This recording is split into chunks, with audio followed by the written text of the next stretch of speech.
দুইটা দুইটা ভয়ঙ্কর পাপের কথা বলে দেই। এই দুইটা পাপে যারা আসক্ত হয়ে আছে তারা তওবা করে ফিরে আসলে পরেও সারা জীবন তাদেরকে এটা সাফার করতে হবে। কথা বুঝতে পারছেন না? তওবা করে ফিরে এসেছেন মনে করেন, তারপরেও আপনাকে সারা জীবন এই পাপের ফলটা ভোগ করতে হবে। এক, মাদকদ্রব্য দীর্ঘদিন সেবন করেছেন, তওবা করেছেন, ফিরে এসেছেন, আল্লাহ হয়তো মাফ করে দিয়েছেন, আল্লাহ পাক মাফ করে দিয়েছেন, বাট আপনি আপনার দেহের যে ক্ষতিটা করে ফেলেছেন এটা পোষাতে পারবেন না। এক নাম্বার। দুই, তখন আপনি যদি বিয়ে করেন আপনি স্ত্রীকে সন্তুষ্ট করতে পারবেন না। হ্যাঁ।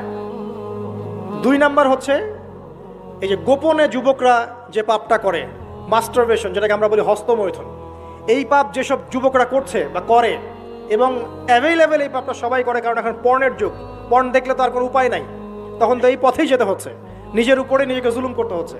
যারা হস্তমৈথুন অভ্যস্ত হয়ে গেছে এরা যদি তওবা করে ফিরেও আসে, শরীরের যে ক্ষতিটা হয়েছে এটা পূরণ হবে না কখনো।